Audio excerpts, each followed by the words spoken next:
दोस्तों, हम जानते हैं, जब भी किसी मृत व्यक्ति की शव यात्रा निकाली जाती है तो दाह संस्कार के बाद उसमें भाग लेने वाले सभी लोग स्नान अवश्य करते हैं। क्या आप जानते हैं ऐसा क्यों होता है? आखिर दाह संस्कार के बाद लोग क्यों नहाते हैं?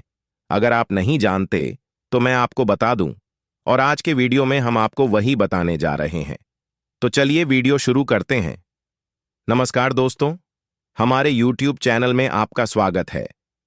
दोस्तों, यदि कोई भी मनुष्य जन्म लेता है तो एक न एक दिन उसकी मृत्यु निश्चित है। जन्म और मृत्यु जीवन का हिस्सा हैं। जो इस दुनिया में आया है उसे इस दुनिया से जाना भी पड़ेगा। आज तक कोई भी अमर नहीं हुआ है। जब लोग पैदा होते हैं तो वे धर्म के रीति रिवाजों और परंपराओं से बंधे होते हैं। फिर जब तक लोगों का जीवन चलता है तब तक वे धर्म की मर्यादा में रहकर ही काम करते हैं। दोस्तों, धर्म के अनुसार मृत्यु के बाद कई रीति रिवाज होते हैं और उन सभी की बहुत मान्यता है। उदाहरण के लिए, यदि कोई मर जाता है, यदि आप उसके अंतिम संस्कार में शामिल होते हैं तो इससे बड़ा कोई धर्म का कार्य नहीं है। साथ ही अगर आप किसी शव को कंधा देते हैं तो यह भी धार्मिक दृष्टि से बहुत पुण्य का काम माना जाता है।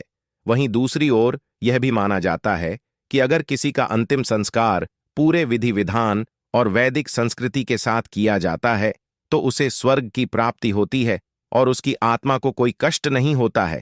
लेकिन अगर किसी का अंतिम संस्कार बिना किसी रीति रिवाज के किया जाता है तो उसकी आत्मा को मुक्ति नहीं मिलती और वह भटकती रहती है।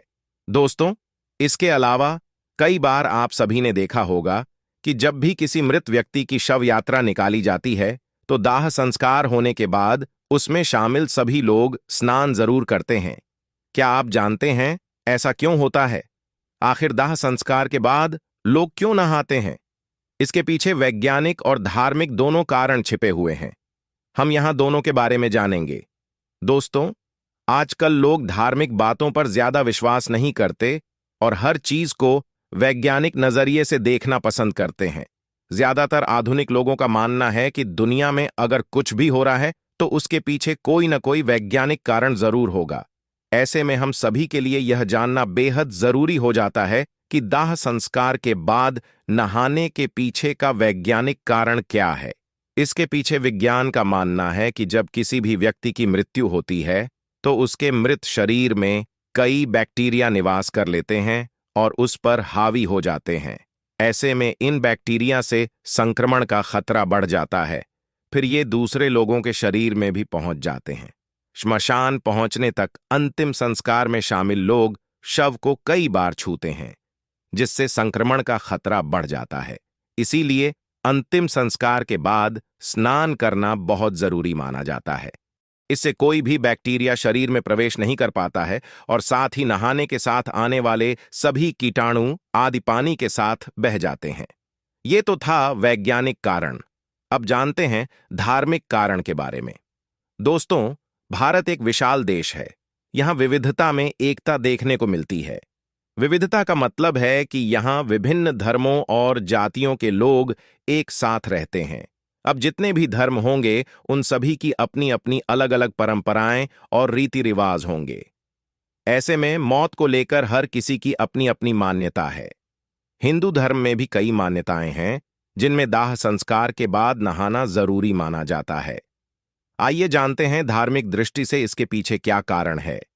हिंदू धर्म में माना जाता है कि श्मशान घाट पर लगातार दाह संस्कार होता रहता है। ऐसे में वहां एक तरह की नकारात्मक ऊर्जा विकसित होने लगती है। यह नकारात्मक ऊर्जा बहुत खतरनाक होती है। यह इतना खतरनाक है कि किसी भी कमजोर मनोबल वाले व्यक्ति को नुकसान पहुंचा सकता है। यही कारण है कि महिलाओं को श्मशान घाट पर जाने की इजाजत नहीं है। महिलाएं पुरुषों की तुलना में अधिक भावुक होती हैं, इसलिए उनका मनोबल कमजोर हो जाता है।